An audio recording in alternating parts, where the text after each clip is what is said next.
Subscribe करें हमारे channel महर्षि मही आश्रम जमालपुर को और बेल आइकन क्लिक करें ताकि हमारी हर वीडियो सबसे पहले पहुंचे आप तक। बोलिए प्रेम से सद्गुरु मंदिरों तक आवाज नहीं जाएगा। वहाँ भी लोग काम कर रहे हैं। हम लोग जोर से जयकारा लगा रहे ताकि मंदिर तक भी आवाज पहुंच जाए। श्री सद्गुरु महाराज की जय। श्री सद्गुरु महाराज की जय। श्री सद्गुरु महाराज की जय। अव्यक्त रूप में सर्वत्र विराजमान परमाराध्य गुरु महाराज की पावन युगल श्री चरणों में कोटि कोटि नमन। सम्मान्य सत्संग प्रेमी महानुभाव एवं सम्मान्य भक्तिमती माताओं बहनों सबों को कोटि कोटि नमन।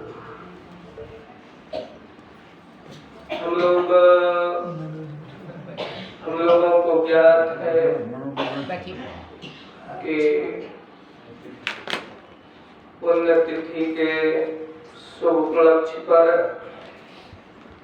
स्वर्गीय सतीश बाबू के पुण्यतिथि के उपलक्ष्य पर हर एक साल उनकी दिवंगत आत्माओं की शांति के लिए सत्संग का आयोजन रखा गया है। हमको याद है 4-5 साल पहले चित्रंजन में सत्संग हुआ था, जहाँ मौलवी बाबू का पुराना क्वार्टर था। इतने लोग आए थे। विशाल सत्संग भंडारा का आयोजन रखा गया और वहाँ के सत्संगी लोग थे, घूम घूम करके सत्संग का प्रचार करते थे।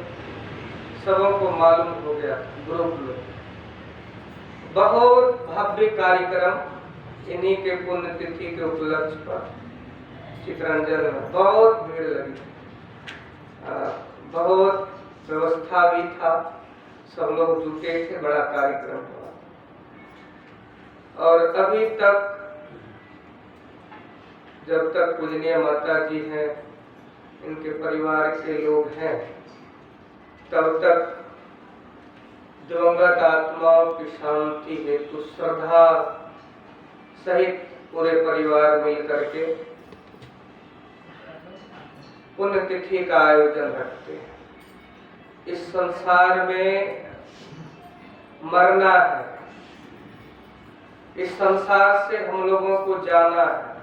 कितने लोग जानते हैं? जो सत्संग करते हैं उनको जानकारी है मरना है। जो सत्संग नहीं करते हैं उनको भी जानकारी है कि मरना है। जानते सब कोई है। किसी को कह दीजिए कि संसार से एक दिन शरीर छूटेगा तो सबका छूटेगा, लेकिन मानने वाले कोई बिरले हैं। कोई कह दे कि मरना है तो जानते लेकिन मानते नहीं। मानने वाले कौन थे? कबीर साहब थे। बलक बुखारे का बादशाह था इब्राहिम, साधुओं को पकड़ पकड़ करके कैद कर लेता। जब रामानंद स्वामी को खबर पहुंचा, हजारों साधुओं को कैद किए। क्या कारण है? कारण यही है कि साधु को पकड़ करके पूछते हैं साधु क्यों बने, तो जवाब नहीं दे पाते, इसलिए उनको बंद कर देते हैं। तो रामानंद स्वामी ने कहा कोई है हमारे शिष्यों में जो कि सारे महात्माओं को कैद से छुड़ाए और उस राजा को भी साधु बना। बलक बुखारे का बादशाह था इब्राहिम, मुसलमान बादशाह था। का कोई है तो कबीर साहब तो जन्मजात जोगी थे, जन्मजात जोगी थे। कबीर साहब कहे गुरुदेव आपकी कृपा हो जाए तो साधु को तो मैं छुड़ाऊंगा, और जिस बादशाह ने साधुओं को कैद किया है उसको भी मैं फकीर बना दूंगा। कहा जाओ बेटा तुम्हें पर भरोसा है। गए कबीर साहब गए, बलक बुखारे बादशाह के मकान के इर्द गिर्द घूमने लगे। सिपाही ने पकड़ा, मंत्री के पास ले गया, मंत्री राजा के पास, फकीर के पास, इब्राहिम के पास। बादशाह इब्राहिम ने कहा कि क्यों फकीर बन गए हो, क्यों महात्मा बन गए हो, साधु क्यों बन गए? कबीर साहब कहे हम मौत को जानते हैं। उनका जो वजीरे आजम था, जिसको मंत्री बोलते हैं, तो वजीरे आलम जो था, वजीरे आजम ठहाका मार के हंस दिया। कहा जहां पर इस बात को कौन नहीं जानता है कि दुनिया में कोई ऐसा है जो मौत को नहीं जानता। कबीर साहब कहे मौत को जानते हैं, तो वजीरे आजम ठहाका मार करके हंस पड़ा। बादशाह इब्राहिम ने कहा इसको भी जेल में दो, इसको भी। कबीर साहब कहते महाराज जेल में तो दीजिएगा, लेकिन एकांत में 1 मिनट आपसे बात करना चाहता हूं। वजीरे आजम को हटा दीजिए। कहा ठीक है। कबीर साहब बादशाह के कान में कहा देखिए मौत का नाम हम कहे लेकिन विश्वास किसी को नहीं हुआ। आपका वजीरे आजम ठाका मार करके हंस पड़ा, क्योंकि इसको ज्ञान नहीं है, ना आपको मौत का ज्ञान। एक काम कीजिए, आज से अभी से आप घोषणा सुना दीजिए कि वजीरे आजम को आज से 7वां दिन फांसी की सजा होगी। देना नहीं है, खाली सुना दीजिए। सारा इंतजाम नाटक की, तब देखिए मौत को कैसे जानता। हमको जेल में दे दीजिए, हम भागने वाले थोड़ी बात का। ठीक है, बादशाह ने कहा ठीक है। वजीरे आजम ने, बादशाह ने घोषणा सुना दिया कि आज से 7वां दिन वजीरे आजम को इसी राज्यसभा में फांसी की सजा दी जाएगी, और आज से राजकाज से मुक्त कर दिया गया। परिवार से मिलो, जो करना है सो करो। अब तो वजीरे आजम को लगा कि आसमान से कोई पृथ्वी पर फेंक दिया, काटे तो खून है। कहा आज काज से छुट्टी है, 7वां दिन आपको फांसी की सजा होगी, जाइए आप घर परिवार में आराम से जीजिए, 6 दिन समय। अब कबीर साहब गए बादशाह से कि हमको अब जेल में दे दीजिए। जितने साधु थे सब से गेहूं पिसवाया करते, हजारों साधु को कैद रखे। कबीर साहब गए, सबों से कहा देखो हम लोग बैठ करके सत्संग करेंगे। साधु महात्मा ने कहा जेलर दिए गेहूं पीसने के लिए, नहीं पिसाएगा तो सबसे हिसाब, सबको भूखे रहना पड़ेगा, खाने के लिए नहीं। कबीर साहब ने कहा सब काम हो, सब काम हो, गेहूं भी पिसाएगा, भोजन भी मिलेगा, है ना, और सत्संग भी हो। हमारा गेहूं कैसे पिसाएगा? तो सब गेहूं का बोरा चक्की के पास ला के रखो, है ना। सबको जितना जितना हिस्सा दिया था सबका अपना अपना चक्की था। अब कबीर साहब तो जन्मजात सिद्ध थे ना, एक छड़ी लिए और जितने चक्की थे, है ना, प्रकृति को जो बस में कर लेते कुछ भी कर सकते। पतली छड़ी लिए, जाता जो था जो कि बिना चले नहीं चल सकता है, सारे जाता में छड़ी सटा दी। अब तो ऑटोमेटिक कनेक्शन हो गया है ना, सब जाता अपने चलने लगा, अपने गेहूं जाने लगा, अपने पिसाने लगा, सब कुछ अपने हो गया। कबीर साहब का हो गया ना झमेला खत्म। कहा सब बैठ करके सत्संग सुन। अब जो जेलर जो कर्तव्य देखा महाराज किसको जेल में लाए, बादशाह के काम में जाके कहा किसको जेल का क्या बात, जितना चक्की है अपने घूमता है, सब गेहूं पिसाता है। आश्चर्य का वो फकीर का बैठ करके सत्संग कर रहा है, खूब 6 दिन तक सत्संग किए। 7वां दिन वजीरे आजम को राजसभा लगा, बहुत बड़ी। वजीरे आजम को बुलाया गया, कबीर साहब को बुलाया गया। बादशाह ने वजीरे आजम से कहा वजीरे आजम घोड़ी पर सैर करने का बड़ा शौक था, जाओ सैर कर। का महाराज कुछ अच्छा नहीं लगता है। का क्या खाओगे, मरने वाले हो। देखते हैं ना, कोई बूढ़ा अब शरीर छूटने वाला, जीवन में बढ़िया बढ़िया चीज बूढ़ा कहेगा ये खिलाओ, नहीं खिलाएगा। जब मरे लगेगा तब जाएगा बेटा की खेबो बाबू, अब जाए छोड़ो। देखिए कैसा नहीं है। अरे दाल भात रोटी सब्जी जीवन में नहीं बढ़िया से खिलाया है, अब मरने के बाद पूछा की खेबो, की इच्छा है। अरे जीवन में संतुष्ट कर दीजिए सेवा करके, है ना? मरने के समय खा के मरेगा, अब कहीं अनाज में आसक्ति चला गया तो सुअर की जोनी में चला जाएगा,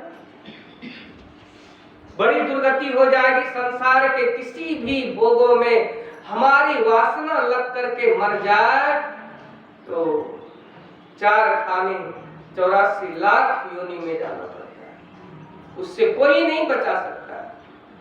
दुनिया का किसी भी भोगों में आपका मन लग गया और शरीर छूट गया, उस जोनी में जाना पड़ेगा। देहावसान समये चित्ते यद्य द्विभावे भव्य जीविते जन्म कारण अंतमति सुगति। हमारे गुरु महाराज पूर्णिया गए, वहां बाबा देवी साहब के एक शिष्य थे, उनका शरीर छूट गया तो उनके बेटे ने गुरु महाराज श्राद्धो उपलक्ष सत्संग का कार्यक्रम लिया। गुरु महाराज गए सत्संग करने के लिए कि बाबा देवी साहब के शिष्य हैं तो हमारे गुरु भाई हुए। श्राद्धो उपलक्ष दिवंगत आत्मा नहीं, पुण्यतिथि पर गए थे, श्राद्धो उपलक्ष सत्संग नहीं हो सका, तो पुण्यतिथि पर गए सत्संग करने के लिए। तो बड़े जमींदार थे, घर के बाहर, है ना, घर के बाहर एक फुलवाड़ी बना हुआ। तो गुरु महाराज जैसे गए बैलगाड़ी से, उनके फुलवाड़ी के पास रोका गया। गुरु महाराज कहे फले बाबू का नहीं फुलवाड़ी है, हाँ का रोको। रोके, घर वाले सुने कि हमारे फुलवाड़ी में ही गुरु महाराज रुके, सब लोग दौड़े आए, का गेट खोलो, गेट खोले और घुसे फुलवाड़ी में। और उस फुलवाड़ी में मैंने लिखित संस्मरण पढ़ा, सुना भी। उस फुलवाड़ी में एक खैर का वृक्ष था। गए गुरु महाराज उनको पकड़ करके, है ना, बड़ी दुखित भाव से आंख से आंसू बहा। लोगों ने कहा कि ये क्या हो गया, गुरु महाराज आए सत्संग करने के लिए और यहाँ पर दुखित भाव से। घर वाले कुछ समझ नहीं सके। जब गुरु महाराज बहुत आंसू बहाने लगे तो उनके घर परिवार वाले चरणों में लिपट गए। गुरु महाराज कुछ नहीं बोले, कहा हुजूर सत्संग का कार्यक्रम घर पर रखा गया, अगर हम लोगों से कोई अपराध हुई है तो उनको क्षमा किया जाए और घर पर चला जाए। तब गुरु महाराज उन लोगों को समझाने के लिए कहा, देखिए आप लोगों से कोई गलती नहीं, हमारे गुरु भाई से थोड़ी गलती हो गई। मरने के समय गुरु महाराज तो त्रिकालदर्शी थे, मरने के समय हमारे गुरु भाई के मन में हुआ था कि इस जंगल में फुलवाड़ी में सब चीज का वृक्ष है, लेकिन कल एक तो खैर का वृक्ष लगा देंगे, सब पूरा होगा। और उसी मन में सोचे, उसी समय रात में शरीर छूट गया था। तो अंतमति सुगति, वो इसी जोनी में आ गए। ये हमारे गुरु भाई हैं। और घर परिवार वाले दुखित हो गए कि बाबा देवी साहब का सत्संग। स्वाभाविक है, नानक साहब के शिष्य चले गए बाघ की जोनी में, भगवान बुद्ध के जो शिष्य थे चिल्लड़ की योनि में चले गए। परिणाम यह हुआ कि गुरु महाराज कहे घबराइए नहीं, हमारा स्पर्श इस गाछ को हो गया है। भक्त लोग थोड़े देर के लिए कर्मानुसार उस जोनी में जाते हैं, लेकिन कर्म के भोग को भोग करके फिर अपना उनके मानव शरीर में आ जाते हैं। तो गुरु महाराज घर परिवार वाले से कहे कि इस गाछ को उखाड़िएगा नहीं, न मारिएगा, ये अपने खुद सूख जाएगा और सूखने के बाद हटा दीजिएगा। तब वहां से गए। अब देखिए अंतमति सुगति। बादशाह ने कहा कुछ खा लो, वजीर आजम ने कहा महाराज कुछ सुहाता नहीं। का किसी से, बेटी से, पत्नी से, किसी से मुलाकात करने की इच्छा है, का कुछ अच्छा नहीं लगता है। दुनिया का खाना पीना, सोना, घर परिवार, दुनिया कुछ नहीं सुहा रहा है मेरे मन को। बादशाह ने कहा सो क्या बात है, सो क्या? कहा महाराज पल पल मौत को देख रहा हूँ। कहा आज से 7वें दिन महात्मा जी भी कहे थे, है ना, कि हम मौत को जानते थे, आप ठहाका मार करके हंस दिए थे। इसमें कौन सी बड़ी बात है? जब जानवे करते हैं तो दुख होने की क्या बात है? वजीरे आजम ने बादशाह से कहा महाराज उस दिन जानते थे, आज प्रत्यक्ष देख रहे हैं। आज इसको सिद्ध हो गया कि जब आदमी मरने लगता है तब बचने के लिए लाख उपाय करता है। मरने के समय पहले बचने का उपाय नहीं करता है ना? मरने के लिए आदमी जब मरने लगेगा ना, हॉस्पिटल जाएगा, डॉक्टर साहब कहेगा नहीं बचेंगे, कहेगा ले लीजिए 10 लाख रुपया जमा करके रखे हैं, बचा लीजिए होने वाला, 1 करोड़ ले लीजिए। डॉक्टर साहब कहते अब आप बचने वाले। अरे विश्व विजेता का स्वप्न देखने वाला यूनान का बादशाह जो कई राज्यों को जीत लिया था, उन्होंने वैद्यों से कहा सारी साम्राज्य तू ले लो, लेकिन कम से कम हमारी श्वास में इतनी आस भर दो कि राजमहल जाकर के हम अपनी माँ से जो बेहद प्रेम करते हैं उस माँ से सिर्फ मुलाकात करा दो। बस इसके लिए तुम वैद्यों में सारे साम्राज्य को दे दूंगा, दान कर दूंगा। सारे वैद्यों ने हाथ जोड़ करके कहा महाराज ये हमारे बस की बात नहीं, ये तो ईश्वर के बस में है। आपकी श्वास जो है उस श्वास में एक आस कोई भरने वाला है तो ईश्वर है, जिन्होंने श्वास को भर करके आपको संसार में भेजा है, दुनिया में दूसरा कोई नहीं। और जो ईश्वर के वो ईश्वर को अपने बस में किए हुए संत होते हैं, 2 ही ऐसे महापुरुष हैं, एक ईश्वर और दूसरा संत, जो आपके श्वास में एक आस भर सकते हैं, दूसरा पृथ्वी पर। स्वामी रामकृष्ण परमहंस जी महाराज वे कलकत्ते में बहुत बड़े संत, बहुत बड़े संत। उन्होंने कहा मुझको हंसी तब लगती है, ईश्वर को हंसी तब लगती है जब ईश्वर के घर से किसी को बुलावा आ जाए तो डॉक्टर कहते हैं ऑक्सीजन पर, तो आजकल वैली लिंटर पर चढ़ा करके इसको बचा लेंगे, तब ईश्वर को हंसी आती है कि मारने वाले हम हैं और ये मूर्ख हैं जो कि ये ज्ञान भी नहीं जानते हैं कि दुनिया में जिसको भगवान मारने वाला है कोई बचाने वाला नहीं है, और जिनको नहीं मारने वाला है तो कोई मारने वाला भी नहीं है कोई मारने वाला। भगवान राम वनवास गए थे, जोरों की प्यास लगी, एक सरोवर के किनारे धनुष बाण गाड़े और पानी पिएंगे, जैसे धनुष बाण गाड़े उसके नीचे बहुत बड़ा एक धनुष बाण गाड़े तो खून का फव्वारा फेंकने लगा। भगवान ने कहा ये क्या हो गया, धरती से खून की फव्वारा, तो तुरंत बाण को उठाए और वहां की मिट्टी को हटाए तो बहुत बड़ा मेढक था, विशाल मेढक था। अब भगवान प्रभु श्री राम जो धनुष बाण गाड़े उसी के पेट में छिद गया, खून का फव्वारा फेंका। भगवान राम बड़े प्रेम से उनके पीठ को सहलाए, बड़ी कृपा हो गई, कुछ नहीं बोला। हमारे बाण को इन्होंने बर्दाश्त किया, है ना, तो बड़े प्रेम से हाथ में उठाए, उनको हाथ से सहलाए, है ना?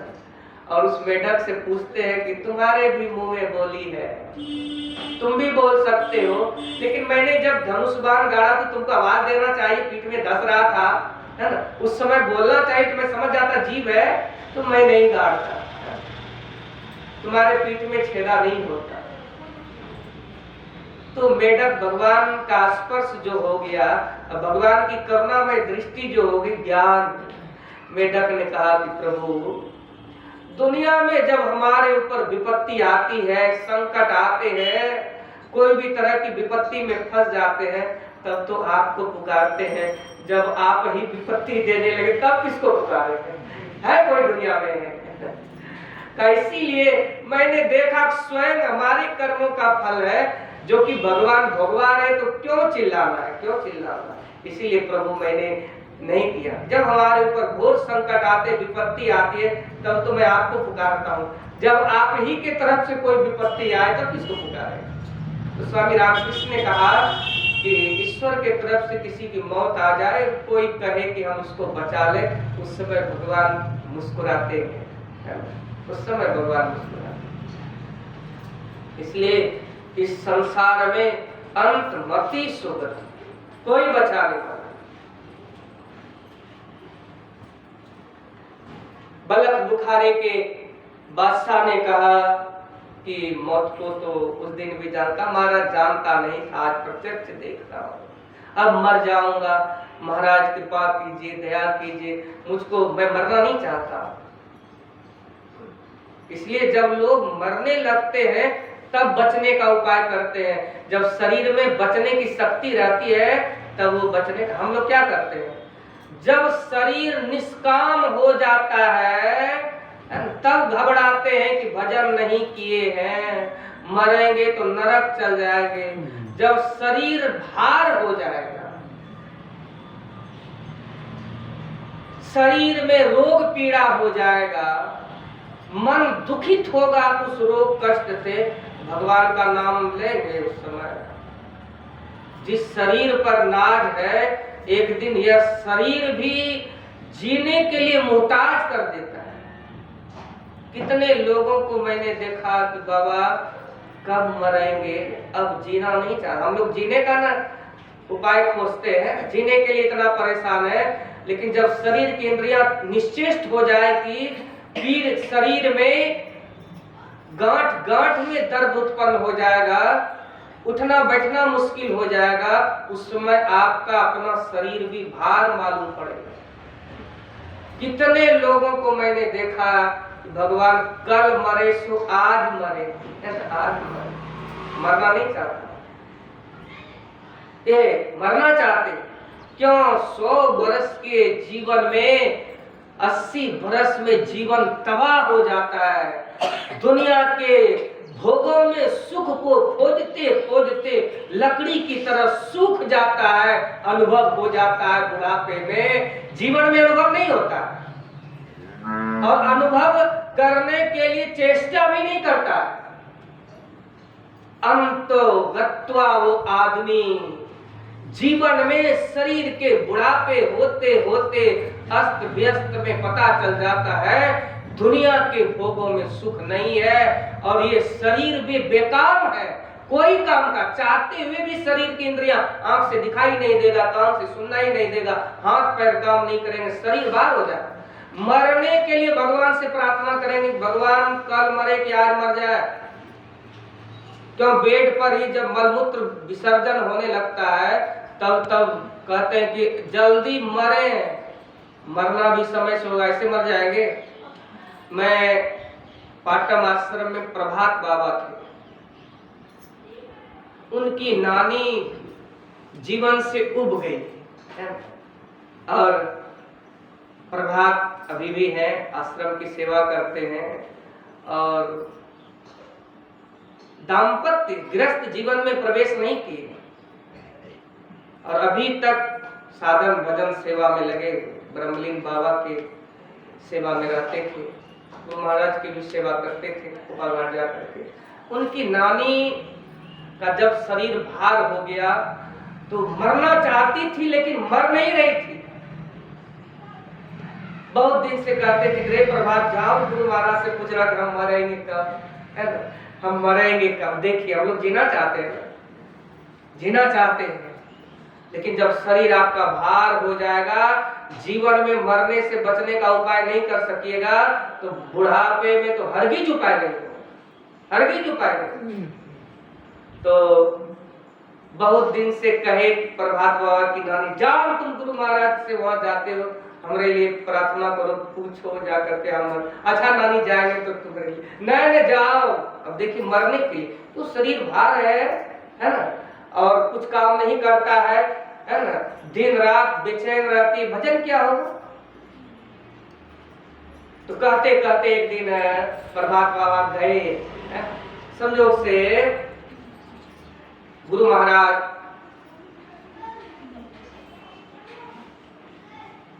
सुबह का जलपान करके धूप में बैठे थे अकेले, है?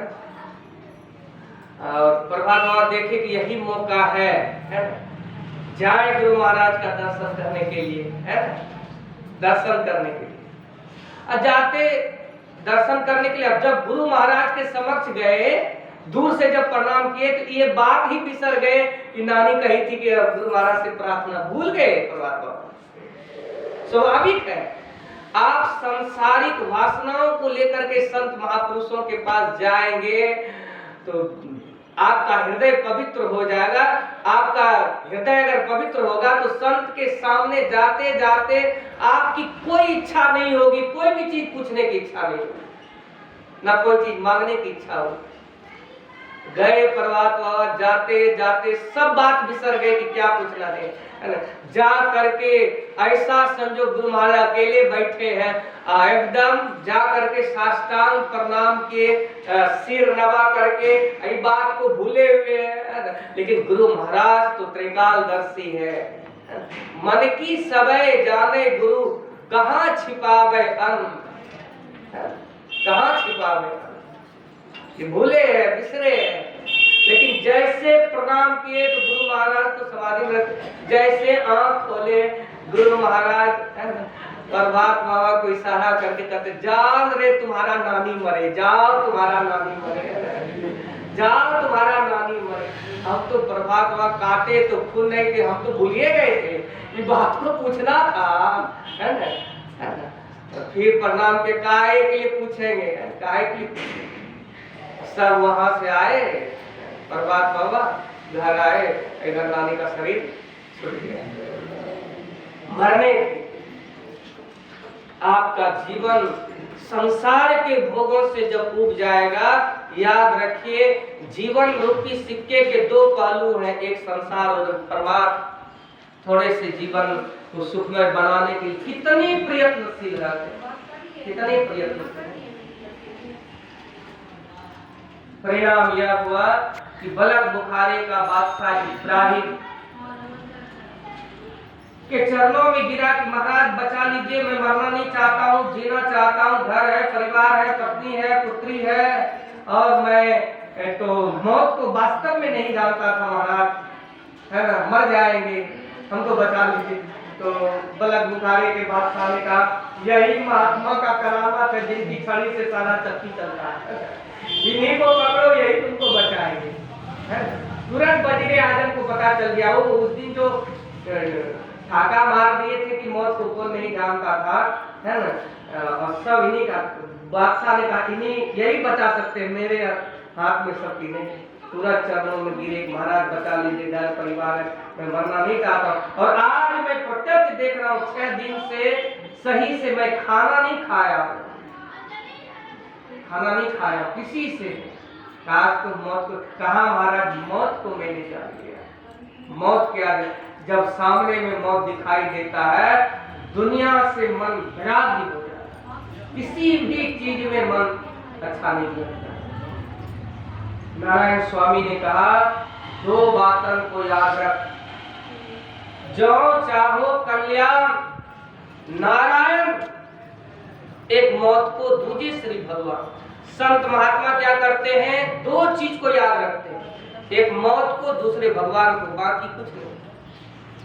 जिस भोगों के पचड़े में हमारा मन दिन रात बेचैन है, उसको प्राप्त करने के लिए जो छूटने वाला है, जो विनसने वाला है, जिस विनसने वाला, छूटने वाले पदार्थों के पीछे जो हमारा मन सदैव उसमें रमन करता है, और जो नहीं छूटने वाला है, जो नहीं विनसने वाला है, जो सदैव साथ रहने वाला है, सदैव सुख देने वाला है, सदैव शांति देने वाला है, उसके लिए आधे घंटे का 24 घंटा में भी समय नहीं देते उस भगवान का स्मरण करने के लिए, जिसके लिए मानव का शरीर मिला है। जिस तरह हम लोग दिन रात संसार के भोगों को प्राप्त करने के लिए उनके पीछे हमारा मन चिंतन में लगा रहता है, उसी का उल्टा संत महापुरुष होते हैं। इस भोगों से विमुख होकर के भोगों को बनाने वाले भगवान के लिए दिन रात 24 घंटे उनके चिंतन में लगे रहते हैं। क्यों? हम लोगों को संग्रह में सुख होता है, लेकिन संत महात्मा कहते त्याग में सुख है। अगर आसक्ति रह गई तो मरने के बाद दुनिया में कोई ऐसा भोग नहीं है जो तुमको निकृष्ट जोनी में नहीं ले जाए। जिस तरह हम लोग सदैव भोगों का चिंतन करते रहते हैं, उसी प्रकार संत महापुरुष है जो कि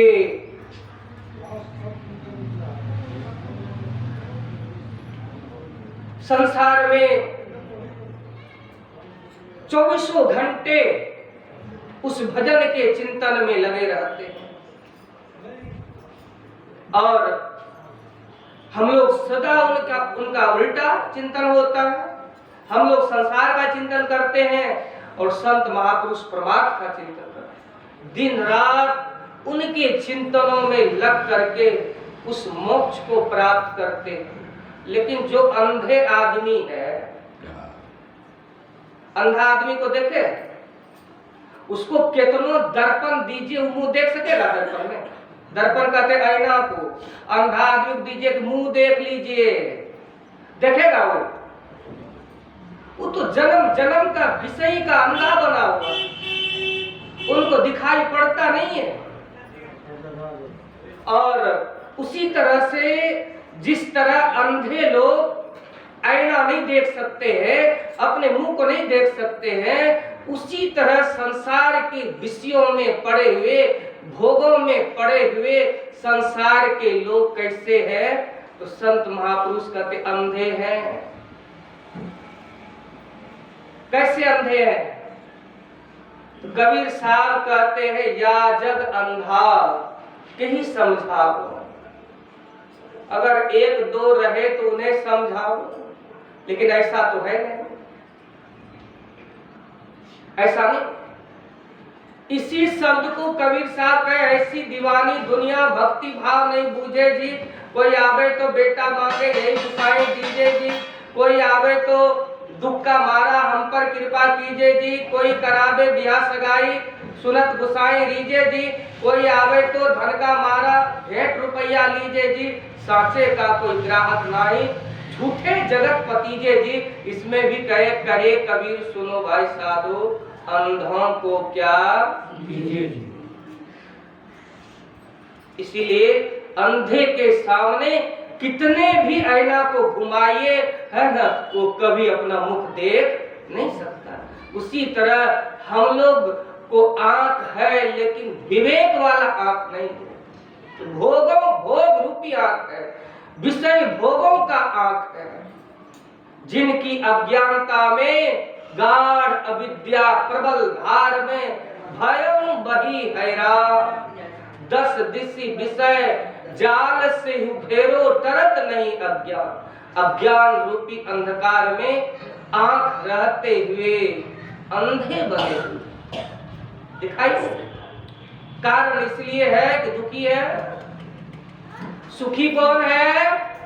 नानक सुखिया, नानक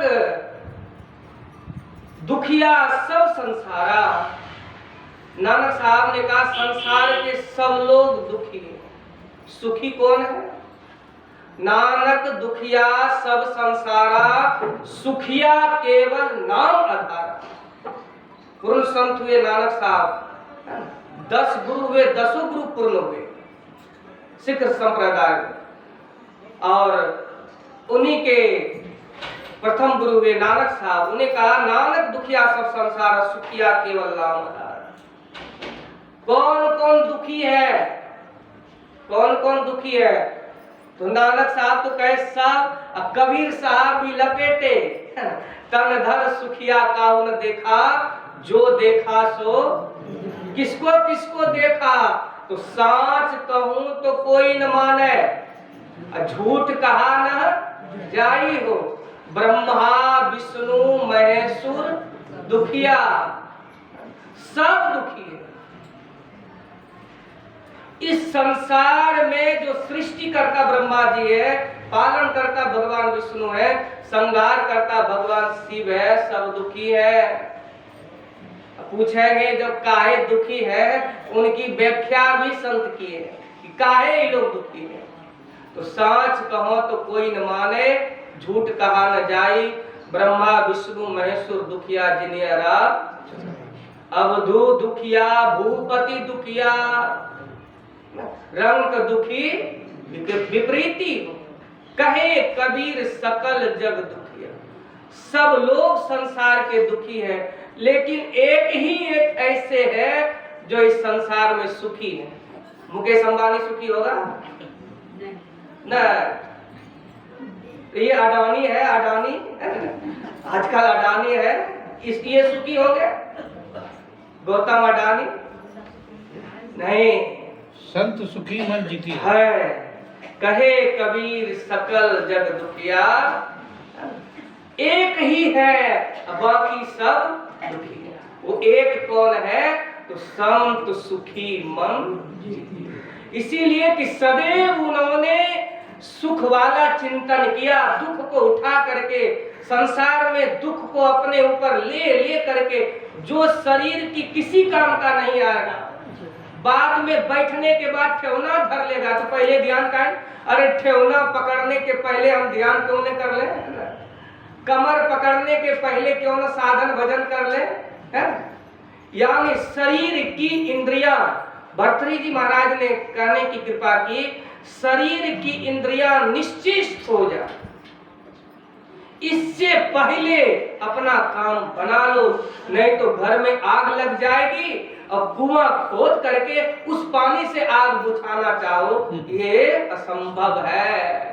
इसी प्रकार शरीर की इंद्रियां जब निश्चेष्ट हो जाएगी, आंख से दिखाई नहीं देगा, कान से सुनाई नहीं देगा, बैठ नहीं सकेंगे, मन शरीर शारीरिक दुख से परेशान हो जाएगा और उस समय सोचेंगे कि भगवान का चिंतन करके कुछ प्राप्त कर ले, ये असंभव बात है, कभी संभव नहीं है। संत लोग अनुभव की बात करते हैं, देखा देखी नहीं,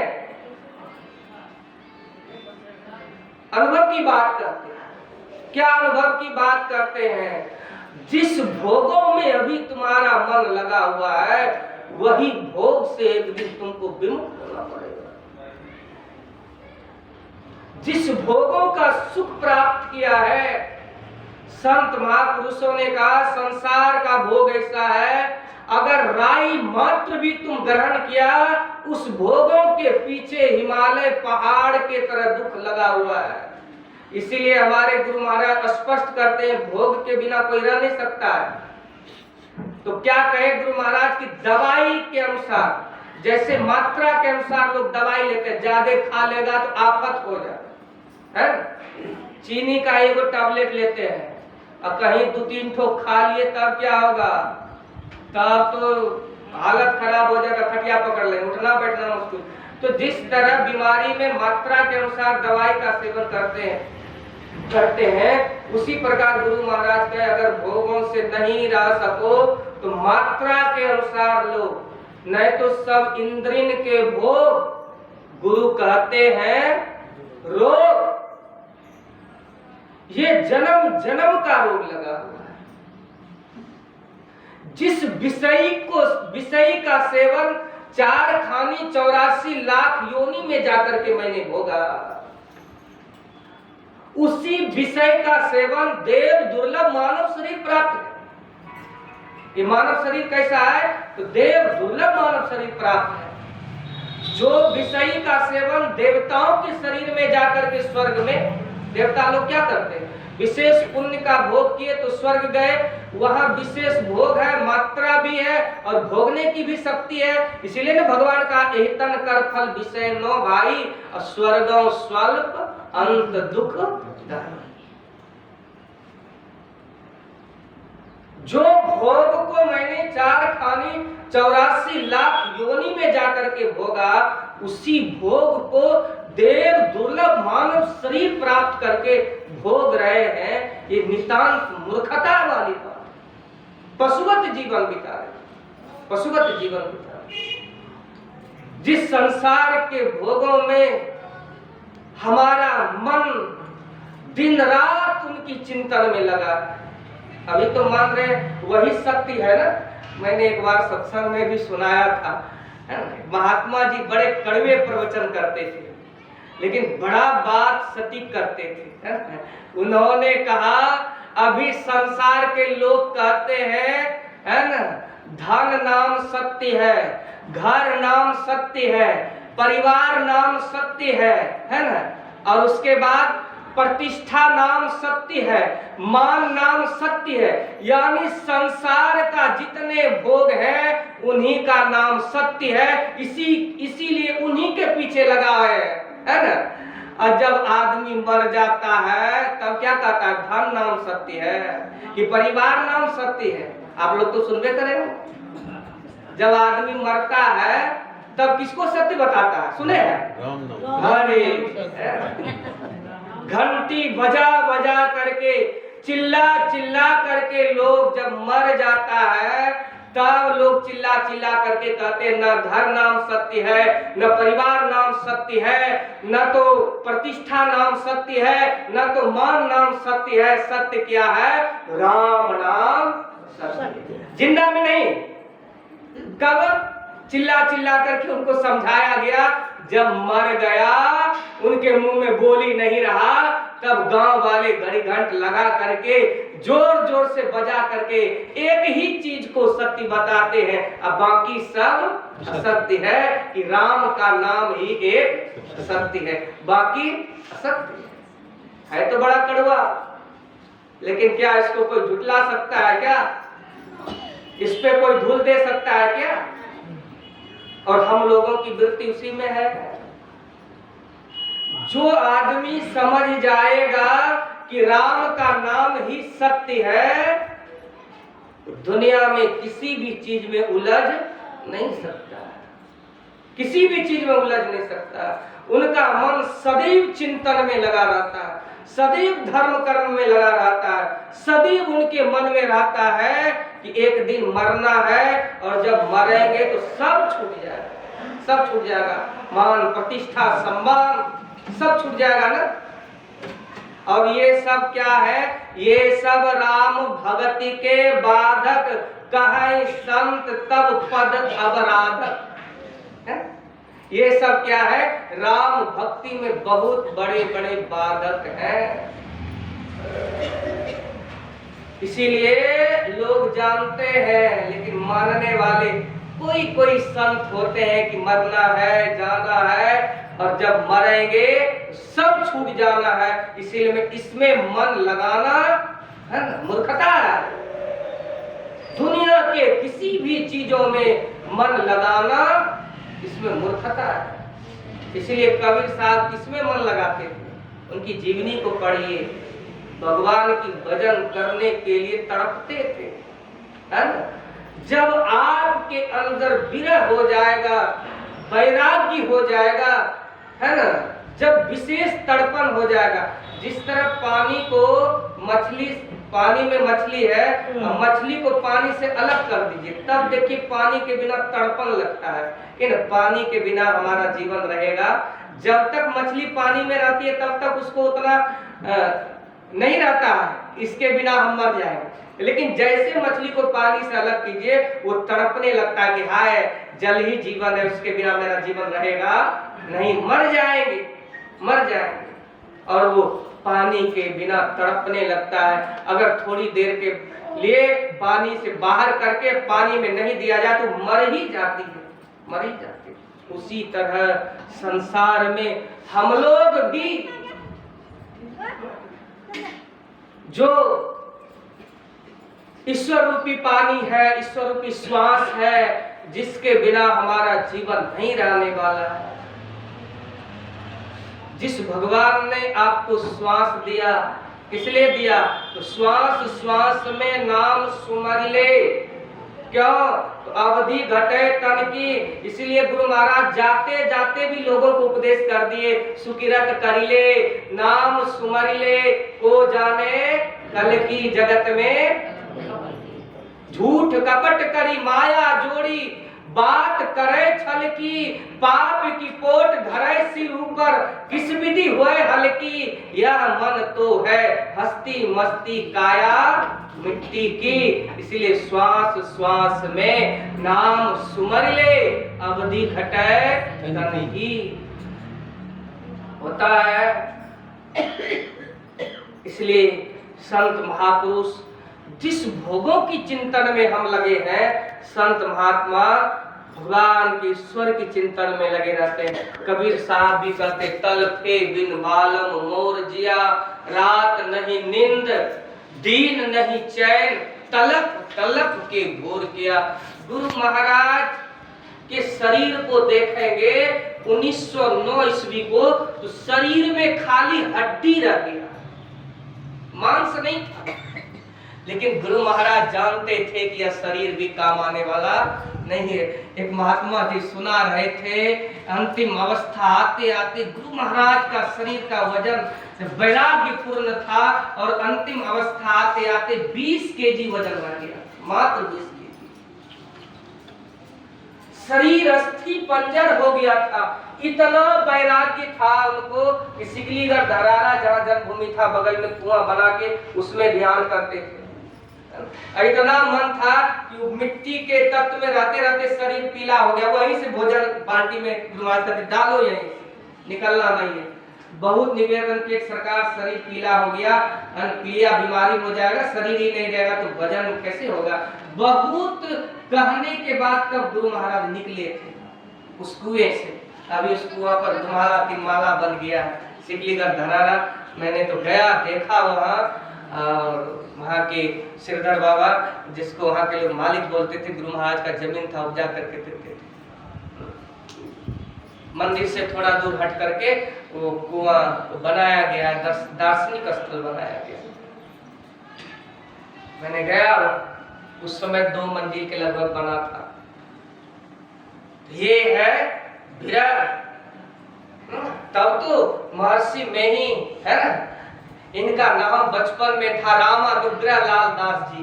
लेकिन मैट्रिक का एग्जाम देते देते रामायण की चपाई, इनके बाद पिताजी रामायण का पाठ करते थे, दिमाग में बिठा लिए थे, है ना। वही बात दिमाग में घुरता था कि दे खरे कर यही फल भाई, भजिए राम सब राम। इसको सिद्ध करने के लिए गुरु महाराज इतने प्रयत्न किए, आजीवन रात कई गुरु किए, और करते करते अपने जीवन को अंत में बाबा देवी साहब ऐसे पूर्ण संत सदगुरु मुरादाबाद में मिल गए, है ना। गुरु महाराज कहे खोजत खोजत सदगुरु भेटी गेले शहर मुरादाबाद, मिल गए पूर्ण संत। और इस वाक्य को दे धरे कर यही फल भाई सिद्ध कर दिए।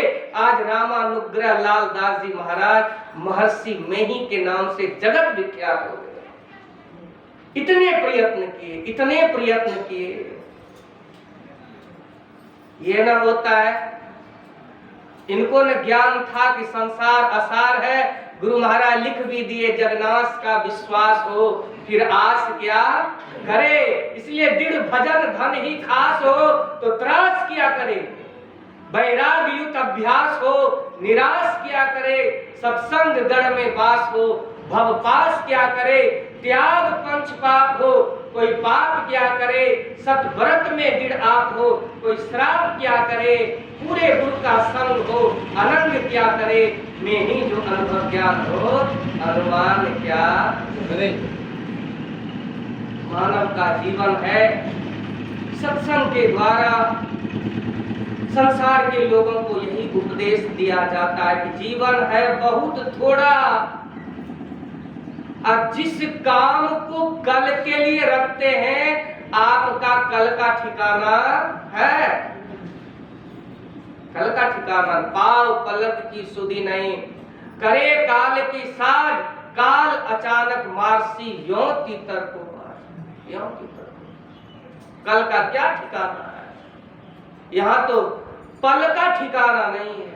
एक पल में क्या हो जाएगा कोई ठिकाना है। धर्मराज युधिष्ठिर जी महाराज, जब युधिष्ठिर जी महाराज थे, राज्याभिषेक हुआ, राजा बन गए, और बड़े धर्मात्मा थे। धर्मराज के अवतार ही धर्मराज युधिष्ठिर जी थे। युधिष्ठिर जी महाराज के पास जानते थे कि बड़े धर्मात्मा है ना, धर्म का अनुकरण करते, जो भी इनके शरण में चले जाते खाली लौटते नहीं, दानी भी थे। कर्ण के बाद युधिष्ठिर का ही नाम है। अर्जुन बड़ाई करते थे कि हमारे भाई थे, लेकिन दिखा दिए भगवान कृष्ण की कर्ण सबसे बड़ा। तो धर्मराज युधिष्ठिर जी महाराज के पास एक ब्राह्मण देवता अपनी कन्या के बेटी के विवाह के लिए उनसे मदद मांगने के लिए आए। तो युधिष्ठिर जी महाराज राजकाज में व्यस्त थे, तो उस ब्राह्मण देवता से कहे आप कल आइए ना, आप कल मदद करें, आज हम काम में व्यस्त हैं। तो बेचारे निराश होकर के चले गए कि क्या होगा, कल नहीं होगा, इसका कोई ठिकाना नहीं। आगे जिस रास्ते से जा रहे थे उधर से भीम आ रहे थे। अपने राज्य से किसी ब्राह्मण को उदास जाते हुए देख करके ब्राह्मण देवता से पूछा कि महाराज निराश होकर के जा रहे हैं हमारे राजमहलों से, क्या हमारे बड़े भाई धर्मराज युधिष्ठिर से भेंट नहीं हुआ? कहा सब कुछ हुआ। कहा तो भीम को बताया कि हमारे बेटी की विवाह है और मैं उनसे मदद मांगने के लिए गया था। उन्होंने कहा आज नहीं हो सकेगा, अभी राजकाज में व्यस्त है, कल आप आइए, इसीलिए मैं निराश होके जा रहा हूँ। युधिष्ठिर जी महाराज के आप बैठिए, भीम कहे आप बैठिए, बैठिए, थोड़ा भाई साहब से मैं मुलाकात करता हूँ।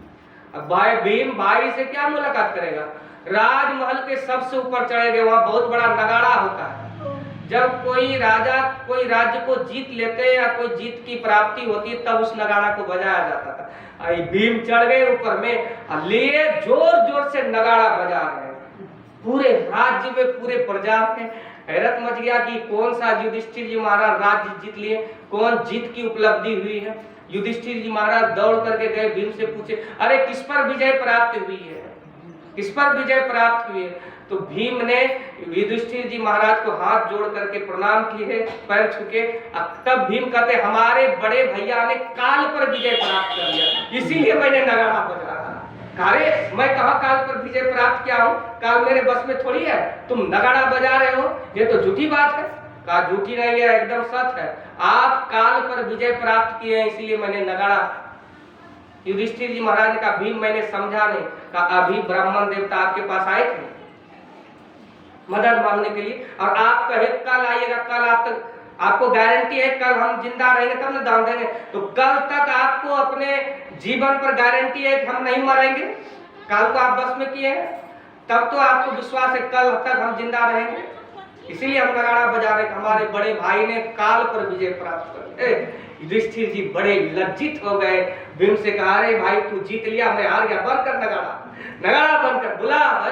दौड़ करके युधिष्ठिर जी महाराज गए, उस ब्राह्मण देवता से को बुलाए, कहा बड़ी गलती हो गई है ना, मेरी आंख खुल गई, इसीलिए आपको जो चाहिए सो लीजिए, काल पर मेरा विजय प्राप्त अभी तक नहीं, इसीलिए का पाव पलक की सुधि नहीं, करे काल की सार, काल अचानक मारसियों की तर को।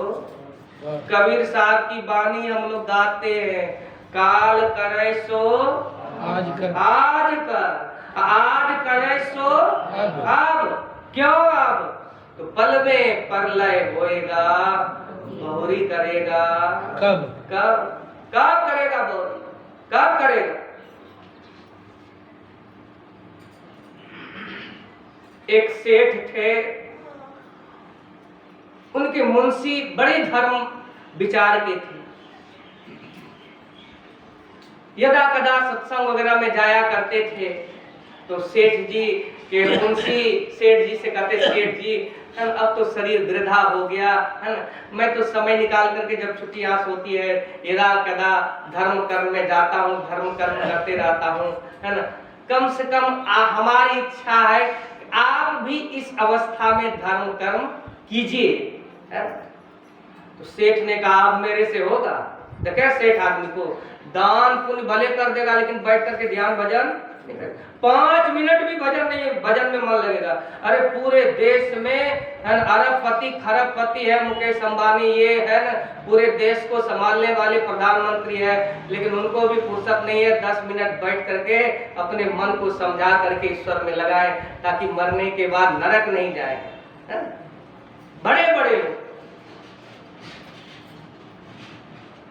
अपने मन को ईश्वर में लगा करके समर्पण करके 10 मिनट भी ध्यान भजन नहीं कर सकता। सेठ ने कहा मेरे से अब सत्संग भजन होगा नहीं, तो मैं तो बैठ भी नहीं सकता हूँ, मैं सुन भी नहीं सकता हूँ।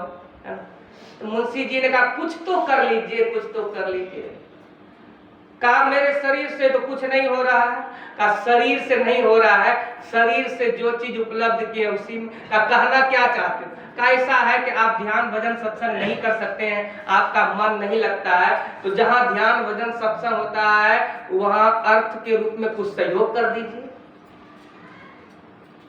सेठ जी ने कहा अच्छा तुम कहते हो करेंगे, लेकिन अभी हमारी इच्छा नहीं है, अभी इच्छा नहीं है। मुंशी जी ने कहा इसमें भी इच्छा की बात है, इसमें भी इच्छा की बात है सेठ जी, है आदमी को कर लेना चाहिए। सेठ जी ने कहा देखो जब अंतिम समय में करेंगे ना तो तुरंत फल मिलेगा, अभी करेंगे भगवान भूल जाएगा, तब करेंगे ना, करेंगे अंतिम समय आएगा टटका करेंगे तो तुरंत ना फल मिलेगा, तुरंत मिलेगा।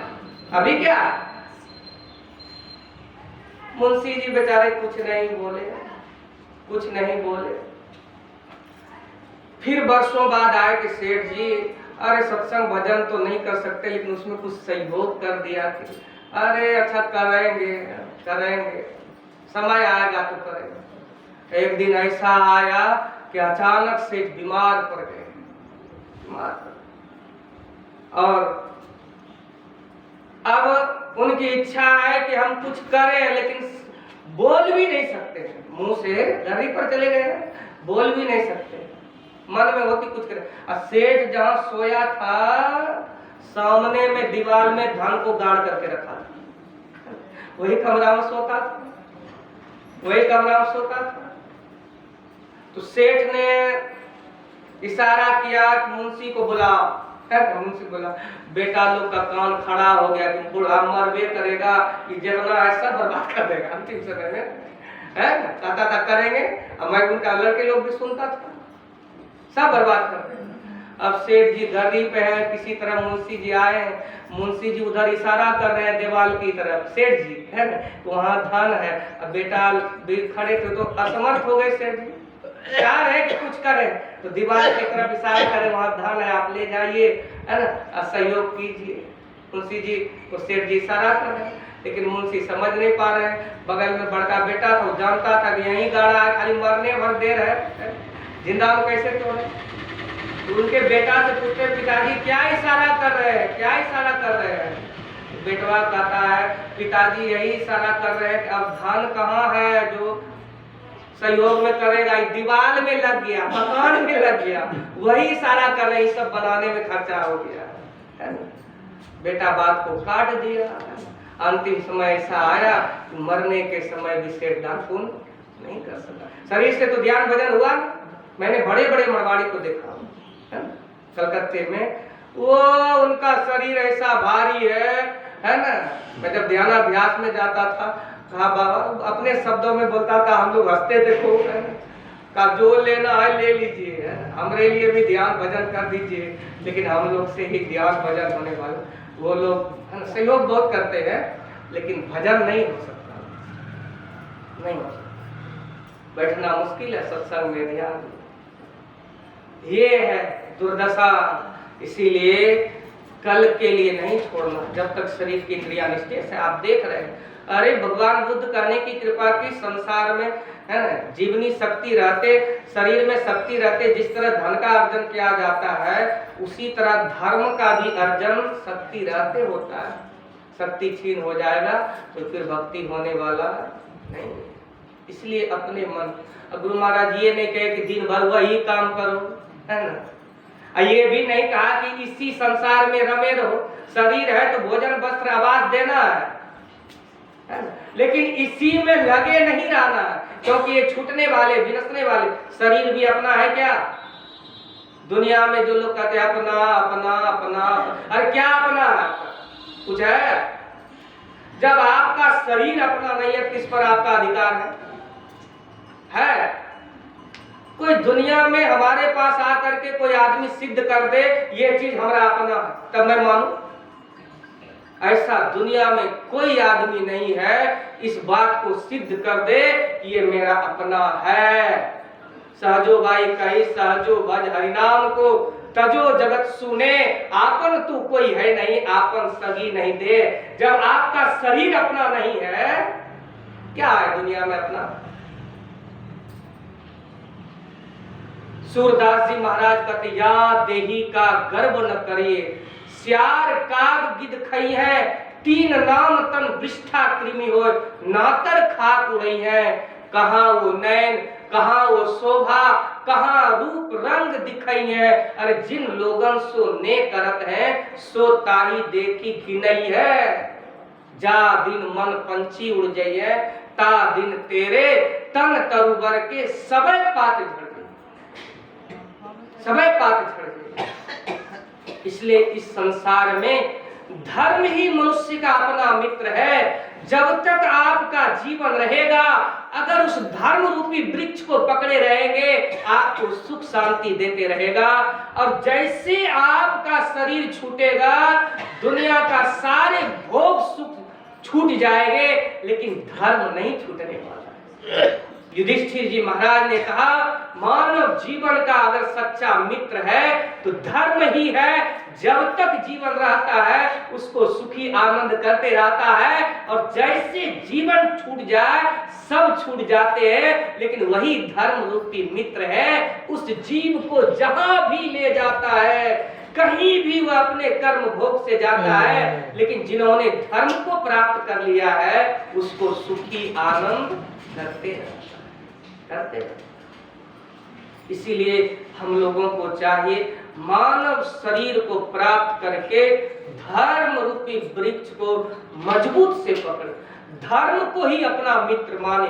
अपने मित्र के लिए देखते हैं ना, जो अपने मित्र होते हैं उनके पास जो घर में किसी को नहीं बताते हैं, जो घर में किसी बात को नहीं बोलते हैं, लेकिन अगर किसी का जिगरी मित्र है, वो कभी धोखा देने वाला नहीं है, कभी विश्वासघात करने वाला नहीं है, उसके पास अपनी जीवन की सारी व्यथा को सुना देते हैं। अब उनके पास जाकर के देखे होंगे, अपने मित्र के पास कोई कोई अपना दुखड़ा सुनाते सुनाते रोने भी लगते हैं। घर में नहीं सुना है, क्यों? जानते हैं दुनिया में, घर में अगर कोई ये दुखड़ा सुनाएंगे लोग बड़े मजे लेंगे, लेकिन मित्र ही एक ऐसा है जिसके पास सुनाया जाता है ना, सुनाया जाता। जो घर में किसी से नहीं बोलते, किसी से नहीं, वो अपने मित्र के पास जाकर के सुना।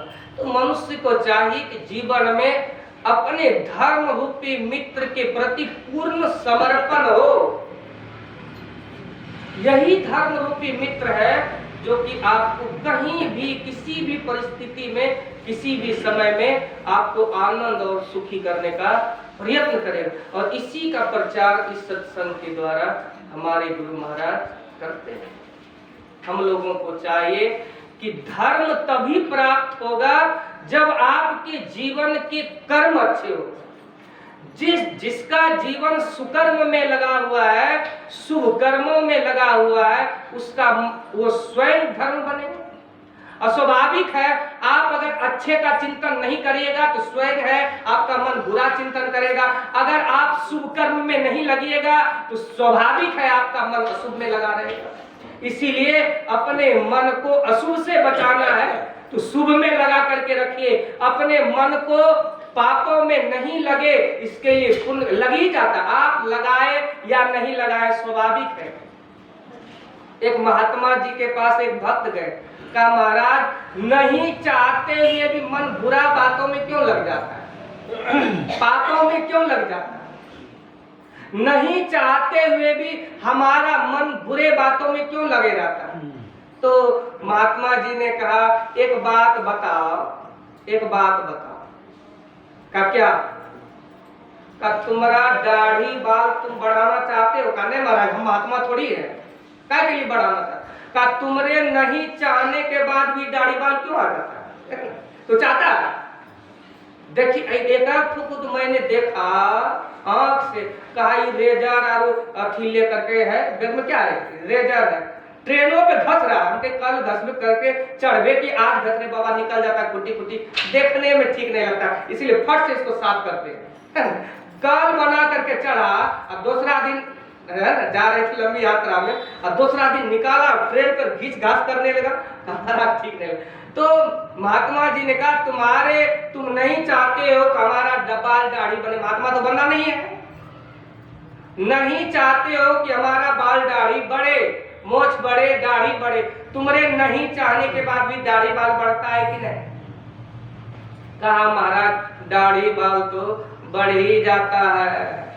कहा तब इसको साफ करने के लिए क्या करते हो? कहा इसको साफ करने के लिए अस्तूरा रखते हैं एनी टाइम, जहां जाते हैं उसको धार देते। आजकल निकल गया मशीन वाला है ना, ऑनलाइन आया। एक तो विद्यार्थी देखिए रात में घुर घुर कर रहा था हमने कमरे के बगल में, मैंने खटखटाया, उसको देखा रात में, कल जाना था उसको कहीं एग्जाम देने के लिए। मैंने कहा आवाज क्या कर रहा है जी? खटर खटर कर रहा था।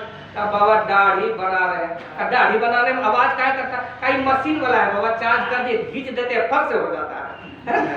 आजकल मशीन वाला निकला, उसको चार्ज किया तब हम देखे कि वो ठीक है, लगाया एकदम खींच दिया। तो रात में भी उसको कर रहा था साफ। तो नहीं चाहते हुए भी बढ़ जाता है, इसको हटाने के लिए एनी टाइम अस्तूरा को चार्ज करके रखते हैं, पिजा करके रखते हैं, बढ़ने भर दे रहे इसको साफ कर देंगे। नहीं चाहते हुए आपका दाढ़ी बाल बढ़ जाए, उसी प्रकार आपका मन है, हम नहीं चाहते गलत विचार पाप हो, लेकिन ये गुण और अवगुण से मिला हुआ प्रकृति का निर्माण हुआ है। आपके नहीं चाहते हुए भी आपका मन भजन में नहीं लगेगा तो स्वाभाविक है पापों में लगा रहेगा, शुभ में नहीं लगा रहेगा, अशुभ में लगा रहेगा। इसीलिए पापों में नहीं लगे, अशुभ में नहीं लगे, है ना, संसार के किसी भी चीजों का मन चिंतन नहीं करे, स्वाभाविक है चिंतन में लग जाता है, प्रकृति का नियम है, गुण अवगुण से यह बना है। जिस तरह नहीं चाहते हुए दाढ़ी बाल बढ़ जाता है तो साफ करने के लिए अस्तूरा रखते हैं, उसी तरह से जैसे हमारे मन में अवगुण आवे, अशुभ आवे, पाप में बन जाए, एकदम सत्संग रूपी अस्तूरा को रखिए पिजा करके। जैसे मन उधर लगा तुरंत जप शुरू कर दीजिए, जैसे मन उधर लगा तुरंत ध्यान शुरू कर दीजिए, जैसे मन उधर गया तुरंत भजन शुरू कर दीजिए, जैसे मन पापों में लग रहा है सत्संग में बैठ जाइए। जिस तरह दाढ़ी बाल को खत्म करने के लिए अस्तूरा में धार दे करके रखते हैं, उसी प्रकार मन में पाप वृत्ति नहीं आवे, स्वाभाविक है नहीं चाहते भी आ जाता है। अगर आप सत्संग रूपी अस्तूरा को धार दे करके रखेंगे तो मन में विशेष पाप आने वाला नहीं। गुरु महाराज कहते पुण्यात्मा वही होता है जिसका मन सदैव पुण्य में लगा रहता है, थोड़ा बहुत पाप होता है, और पापात्मा वह होता है जिसका मन सदैव पाप में लगा है, कभी कदार पुण्य हो गया, वो कहला सुनला पर तो पापी आदमी। इसीलिए मन में स्वाभाविक है, आप ध्यान भजन सत्संग नहीं करेंगे तो वो जाएगा ही बर्बादी में। इसलिए सत्संग के अस्तूरा में धार दे करके रखिए ताकि हमारा मन उधर नहीं जाए, इधर नहीं लगाएंगे तो उधर जाएगा। प्रकृति का जिस तरह नियम है उस तरह जाएगा। इस सबों से बचने के लिए यही गुरु महाराज का प्रचार है, सत्संग रूपी अस्तूरा में धार दे करके रखिए।